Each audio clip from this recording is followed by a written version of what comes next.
సోమిరెడ్డి గారు. నమస్కారం అధ్యక్ష. ఇది అధ్యక్ష, ఒకప్పుడు థర్మల్ పవర్ ప్లాంట్ కోసం 2600 ఎకరాలు రిలయన్స్ తీసుకోవడం జరిగింది అధ్యక్ష. అది మాకు తెలుసు. 2006-07లో జరిగింది 2600 ఎకరాలు. అంటే ఇప్పుడు నేను అనేది ఏంటంటే ఇంచుమించు 18-19 సంవత్సరాలు అక్కడ ఆ పొలం ఖాళీగా ఉండిపోయింది అధ్యక్ష. ఎకరాకి 30,000 వేసుకున్న 2600 ఎకరాలు, ఇంచుమించు సంవత్సరానికి ఆదాయం 30,000 వేసుకున్న 8-9 కోట్లు, ఆల్మోస్ట్ 19 years.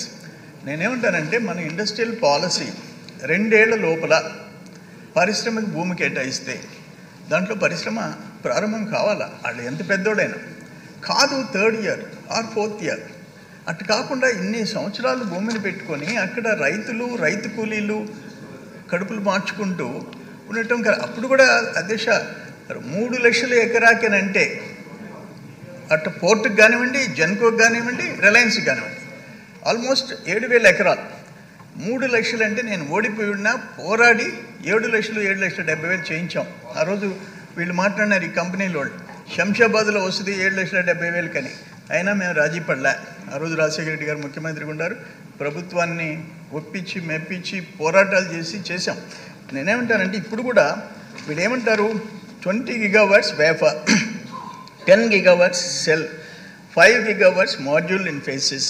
తర్వాత బ్యాటరీ రిక్వైర్మెంట్, దానికి వచ్చేసి బ్యాటరీ మ్యానుఫ్యాక్చరింగ్ 15 gigawatts. వీటికి వాళ్ళు 20,000 కోట్లు పెట్టుబడి పెడతాం అంటున్నారు అధ్యక్ష. బై 2029 2029కి ఒక దాంట్లో 11,000 కోట్లు, ఒక దాంట్లో 9,000 కోట్లు. నేను కాదంటంలే. వీళ్ళు రిక్వైర్మెంట్ ఏంటంటే 2,600 ఎకరాలు ఉంది కాబట్టి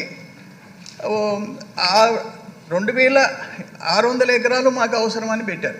నేనేమంటానంటే మంత్రి గారిని, యాక్చువల్ రిక్వైర్మెంట్ 2,600 acres ఉందా?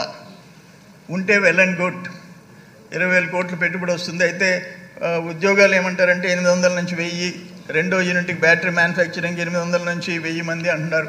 దాంట్లో కూడా నేనేమంటానంటే స్కిల్స్, వాళ్ళకి కావాల్సిన స్కిల్స్ ఆంధ్రప్రదేశ్లో ఉన్నాయి.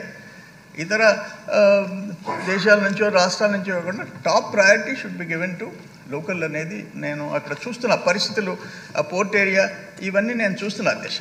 ఇంకొకటి ఏంటంటే, నేను ప్రభుత్వానికి ఈ రోజుకి కిసాన్ ఎస్సీజెట్ ఎన్నేళ్ళు అయిపోయింది. స్వర్గీయ పెళ్ళకూరు రామచంద్రారెడ్డి, పివి నరసింహారావు గారు ప్రధానమంత్రిగా ఉన్నప్పుడు అదొక 2,700 acres. అదంతా డెల్టా ఏరియా, సోమశిల పెన్న డెల్టా ఏరియా. ఇప్పుడు కృష్ణపట్నం ఎస్సీజెట్ అరౌండ్ 7,000 acres. మ్యాన్పూర్ ఎస్సీజెట్లో ఇంకా పొలం ఉంది. అందుకని వాటిలో ఎట్లా ఇంట్రెస్ట్, ఇప్పుడు మీరు పాలసీ తెచ్చారు మన ప్రభుత్వం, కూటమి ప్రభుత్వం వచ్చింది, చాలా సంతోషంగా ఉంది. 10 ఎకరాలు క్లస్టర్ ఉన్నా, 100 ఎకరాలు ఉన్నా, 1000 ఎకరాలు ఉన్నా అది ప్రొక్యూర్ చేసి పెట్టి ఇండస్ట్రీస్ పెట్టాలని.